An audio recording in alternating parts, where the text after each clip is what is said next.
പകൽ വെളിച്ചത്തിൽ നടന്ന ഒരു കൊലപാതകം, രക്തത്തിൽ കുളിച്ച ഒരു യുവാവ്, നിയമചരിത്രത്തെ എന്നേക്കുമായി മാറ്റിമറിച്ച് ഞെട്ടിക്കുന്ന ഒരു കോടതി പ്രതിരോധം.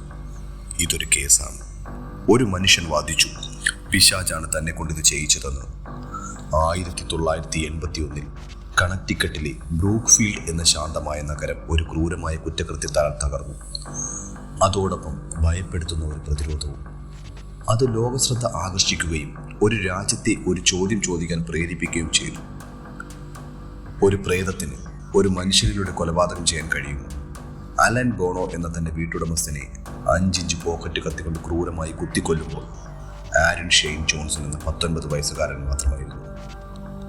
ഒന്നിലധികം ആളുകൾ ഈ കുറ്റകൃത്യത്തിന് സാക്ഷിയായിരുന്നു. അവനത് ചെയ്തു എന്നതിൽ സംശയമില്ലായിരുന്നു. എന്നാൽ പിന്നീട് സംഭവിച്ചത് എല്ലാവരെയും ഞെട്ടിച്ചു. നിയമവ്യവസ്ഥയെ ഞെട്ടിച്ചുകൊണ്ട് ആറിൻ്റെ പ്രതിരോധ അഭിഭാഷകൻ കോടതിയിൽ നിന്ന് മുമ്പ് ഒരു യുണൈറ്റഡ് സ്റ്റേറ്റ് കോടതിയിൽ ഉച്ചരിക്കാത്ത 4 വാക്കുകൾ പറഞ്ഞു. പിശാചാണ് അവനെ കൊണ്ടത് ചെയ്യിച്ചത്. ഇതൊരു കൊലപാതക കേസ് മാത്രമായിരുന്നില്ല. ഇത് വർഷങ്ങളായി നടന്നു വരുന്ന ഒരു ആത്മീയ യുദ്ധമായിരുന്നു. കൊലപാതകത്തിന് മാസങ്ങൾക്ക് മുമ്പ് ആരൻ തൻ്റെ പ്രതിശ്രുത വധുവിൻ്റെ ഇളയ സഹോദരൻ 11 വയസ്സുകാരൻ ഡേവിഡ് ഗാറ്റ്സെലിൻ്റെ ഭൂതോച്ചാടനവുമായി അടുത്ത ബന്ധത്തിലായിരുന്നു. അദൃശ്യനായ ദുഷ്ടനായ എന്തോ ഒന്നാൽ പീഡിപ്പിക്കപ്പെട്ട ഒരു കുട്ടി. ഡേവിഡ് അസ്വാഭാവികമായ ശബ്ദങ്ങളിൽ സംസാരിച്ചു, പിശാചിന്റെ ദർശനങ്ങൾ കണ്ടു, അദൃശ്യ ശക്തികളാൽ ശാരീരികമായി ആക്രമിക്കപ്പെട്ടു. കുടുംബം പ്രശസ്ത പാരാനോർമൽ അന്വേഷകരായ എഡ് ലോറൻ വാറൻ എന്നിവരുടെ സഹായം തേടി. ഡേവിഡിനെ ഒരു ശക്തനായ ഭൂതം ആവേശിച്ചിരിക്കുകയാണെന്ന് വാറൻസ് അവകാശപ്പെട്ടു. തീവ്രമായ ആചാരങ്ങളിൽ ഒന്നിൽ ഭയാനകമായ എന്തോ ഒന്ന് സംഭവിച്ചു. ആരൻ ഭൂതത്തെ വെല്ലുവിളിച്ചു.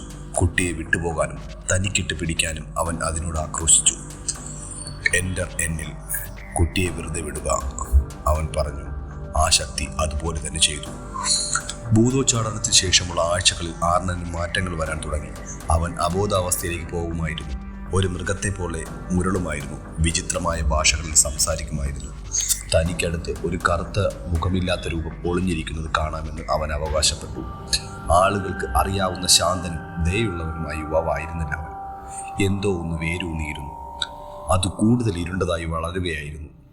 പിന്നീട് 1981 ഫെബ്രുവരി 16 അലൻ ബോണോയുമായി ഒരു തർക്കത്തിന് ശേഷം ആറിന് നിയന്ത്രണം വിട്ടു. ഒരു അന്ധമായ രോഷത്തിൽ അവൻ അയാളെ 20ലധികം തവണ കുത്തി. ആരൻ നിയന്ത്രണത്തിലായിരുന്നില്ലെന്നും മറ്റെവിടെയോ ആയിരുന്നെന്നും സാക്ഷികൾ പറഞ്ഞു. കൊലപാതക വിചാരണ ഒരു ദേശീയ സെൻസേഷനായി മാറി. കോടതി മുറികളിൽ ക്യാമറകൾ നിറഞ്ഞു. സംശയാലുക്കൾ പരിഹസിച്ചു. പുരോഹിതന്മാർ ഇരുണ്ട ശക്തികളെക്കുറിച്ച് മുന്നറിയിപ്പ് നൽകി. വാറൻസ് ഉറച്ചു നിന്നു. ആർണിനെ ആവേശിച്ചിരുന്നു. ഇത് വികാരത്തിന്റെ പേരിലുള്ള കുറ്റകൃത്യമായിരുന്നില്ല. ഇതൊരു ആത്മീയ ആക്രമണമായിരുന്നു.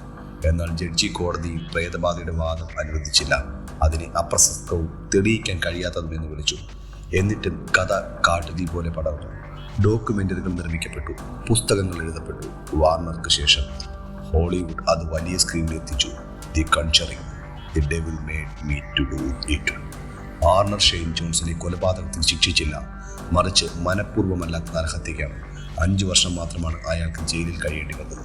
കുറ്റകൃത്യത്തിന്റെ ക്രൂരത പരിഗണിച്ച് ഇത് വളരെ കുറഞ്ഞ ശിക്ഷയായിരുന്നു. നീതി നടപ്പാക്കപ്പെട്ടു, അതോ കോടതിക്ക് മനസ്സിലാക്കാൻ കഴിയാത്തതിനെ ഭയന്നു?